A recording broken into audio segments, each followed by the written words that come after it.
Burkina Faso is no stranger to foreign interference. But this time it's different. This time, they got caught. For too long, foreign powers have manipulated African nations, exploiting their resources while dictating their political and economic policies from behind the scenes. Burkina Faso, rich in gold and strategically positioned in the Sahel, has been a prime target. The country's vulnerability to armed insurgencies has made it an easy playing field for global powers looking to exert control. But now, that era is ending. Under Traoré, Burkina Faso is refusing to bow, and the West is beginning to panic. Chapter 1. A hands-on leader in a time of crisis. Recent events have proven that Burkina Faso is not a nation that stands idle in the face of threats. The capture of a foreign spy, personally overseen by Captain Ibrahim Traoré, is clear evidence that national security is a top priority. Unlike many leaders who operate from a distance, Traoré has taken a direct role in ensuring the safety of the nation. His leadership style is not about issuing commands from an office. It is about being on the ground, actively engaged in defending the country. This was evident when, during military operations in the eastern part of Burkina Faso, a region plagued by armed conflicts, Traoré played a key role in capturing a spy. The area where this took place has long been a battleground between security forces and hostile groups, making it one of the most volatile zones in the country. The fact that a foreign agent was found operating in such a sensitive location is no coincidence. The individual's mission was to collect intelligence that could have been used to destabilize the country further. Had the spy succeeded, the consequences for Burkina Faso's national security could have been severe. Traoré's response to this threat was swift and decisive. His leadership is not just about strategy, but direct action, rather than relying on second-hand reports. He took part in the operation and personally oversaw the capture and interrogation of the spy. This hands-on approach is rare among national leaders and speaks to the kind of leadership Burkina Faso is experiencing under his rule. His commitment to the nation's security is evident in the way he engages with military operations firsthand. Instead of allowing others to handle such critical matters, he takes personal responsibility, ensuring that no detail is overlooked. This level of involvement boosts the morale of Burkina Faso's people and military forces, showing them that their leader stands with them in the fight to protect their country. Chapter 2. The threat of foreign infiltration. The arrest of the foreign spy raises serious concerns about external interference in Burkina Faso's affairs. The spy's activities indicate that there are external forces with vested interests in destabilizing the country. While the identity of the nation or group responsible for sending the agent remains unknown, the implications are clear. Burkina Faso is under constant threat from foreign actors who seek to exploit its vulnerabilities. Burkina Faso's strategic location in the Sahel region makes it a point of interest for many global powers. This area is rich in natural resources and has long been a geopolitical hotspot. Foreign nations and organizations with interests in the region have historically used various tactics, including espionage, to influence local affairs. The recent capture of the spy only highlights the ongoing struggle to maintain national sovereignty in the face of such external pressures. Chapter 3. The wealth that attracts foreign powers. One of the biggest reasons Burkina Faso remains in the crosshairs of foreign nations is its immense natural wealth. Gold has become a cornerstone of the country's economy, drawing the attention of multinational corporations, foreign governments, and private investors eager to tap into these resources. As global demand for gold continues to rise, so does interest in Burkina Faso's mining sector. This economic opportunity creates a strong incentive for foreign actors to establish influence over the country, whether through direct partnerships, covert interference, or political maneuvering. But it isn't just about gold.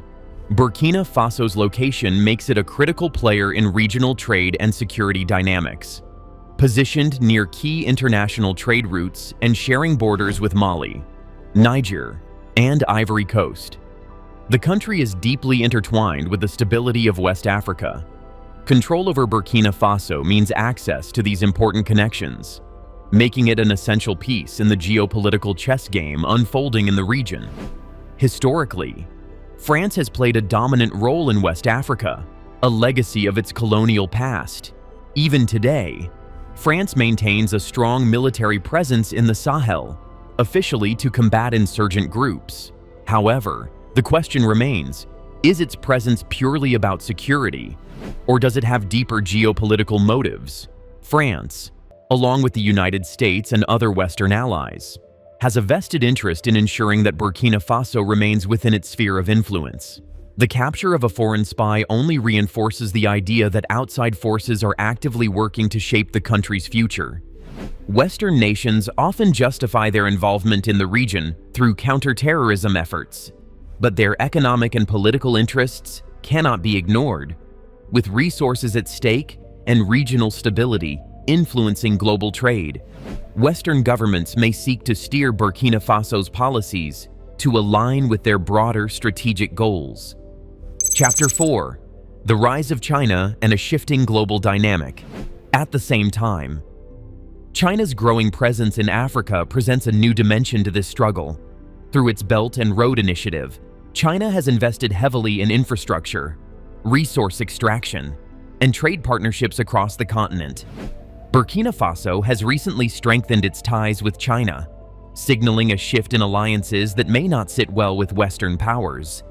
With China expanding its influence in Africa's resource sectors, it is likely that Western nations view this as a challenge to their long-standing dominance in the region. This competition further complicates Burkina Faso's position, as it risks becoming entangled in the ongoing power struggle between East and West. If China continues to deepen its role in Burkina Faso's economic and political affairs, it could provoke further interference from rival nations eager to maintain their grip on the region. Chapter 5. Regional Dynamics and Bordering Nations. Beyond global superpowers, Burkina Faso's neighboring countries also have a stake in its future. Nations such as Mali and Niger, both struggling with their own internal instability, may view Burkina Faso's trajectory with a mix of concern and opportunity. If Burkina Faso succeeds in stabilizing itself under Traoré's leadership, it could serve as a model for regional self-reliance. However, if the country remains entangled in insurgencies and power struggles, it could also become a battleground for competing factions from across the region. The Sahel has long been a hotspot for extremist groups and armed militias, many of whom thrive in areas where governments are weak or divided. Burkina Faso's ability to resist these forces will determine not only its own stability, but also the security of the entire region. Foreign actors, whether they be neighboring states or international powers, are undoubtedly watching closely, seeking ways to either support or exploit the country's situation. Chapter 6. A military force to be reckoned with. For years, Burkina Faso's security forces struggled against armed insurgencies and external threats, often relying on foreign assistance to stay afloat. That era is ending. Traoré has taken a hands-on approach, turning the military into a battle-hardened force capable of defending the nation without outside intervention. The days of waiting for Western-backed counterinsurgency programs are fading. Burkina Faso is forging its own path, building a self-reliant military that answers to no one but its own people. A stronger military presence doesn't just mean security within Burkina Faso's borders. It positions the country as a key player in regional stability. A nation that can defend itself is a nation that can lead. And if Traoré continues strengthening his armed forces, Burkina Faso could shift from being a country reacting to crises to one actively shaping solutions in the Sahel. Its neighbors, Mali, Niger, and others struggling with their own security challenges, might soon look to Burkina Faso not just for guidance, but for tangible support in their own fights against instability. Traoré's leadership isn't just about military might, it's about forging a new national identity. Across Burkina Faso, there's a growing sense of unity, a collective realization that the country's survival depends on its people standing together. Ethnic and political divides, long exploited by foreign actors to maintain control, are fading as a new spirit of resilience takes hold. This unity is more than just symbolism. It's the foundation of Burkina Faso's future. A nation that stands together cannot be easily manipulated. Traoré has cultivated a mindset where people see themselves as part of a shared struggle, a shared sacrifice. It's no longer about different factions fighting for power. It's about Burkina Faso fighting for itself. If this momentum continues, the country could become a model for stability in a region too often defined by division. Chapter 7. Stability fuels prosperity. With security and unity comes the opportunity for something even greater: economic independence. A stable Burkina Faso is a Burkina Faso that can finally harness its own resources for its own benefit. No longer shackled by constant conflict, the nation can turn its focus toward development, industrial growth, and economic self-sufficiency. Imagine a Burkina Faso where local industries thrive, where businesses no longer fear being disrupted by violence, and where young people see a future at home rather than seeking opportunities abroad. Agriculture, mining, and renewable energy, sectors rich with potential, could experience unprecedented growth. Instead of multinational corporations dictating the terms of investment, Burkina Faso could take charge, ensuring that wealth generated within its borders stays within its borders. Foreign investors will inevitably take notice, unlike in the past, where outside interests sought to exploit Burkina Faso's resources while keeping it dependent. A stronger, more stable country will attract investments on its own terms. Infrastructure projects, education reform, and job creation will follow. The country will no longer be an aid-dependent state, but an emerging economic power in West Africa. Chapter 8. A new era of global alliances. Africa's resistance to Western dominance isn't happening in isolation. As the old powers scramble to maintain their grip, new alliances are emerging that threaten to shift the balance of power on the global stage. China, Russia, and other rising powers have recognized Africa's immense potential and are engaging in partnerships rather than exploitation. The BRICS economic bloc, which includes several African nations, is changing the rules of the game, offering an alternative to Western-controlled financial institutions and trade agreements. This shift is more than just economic, it's ideological. The message is clear: Africa is not for sale. Unlike the colonial-era relationships that stripped the continent of its wealth, these new partnerships are based on mutual benefit. Infrastructure development, military cooperation, and trade agreements are being shaped on Africa's terms, not dictated by outside forces. Traoré's leadership fits perfectly into this new world order. His refusal to be controlled makes him a symbol of Africa's rising independence, a leader unafraid to chart his own course despite the inevitable backlash.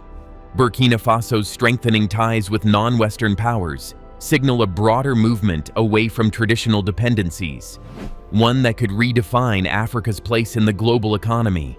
For too long, the West has acted as if Africa's success depended on its approval. Aid packages, development programs, and military interventions have been dressed up as benevolence. But beneath the surface, they have always been about control.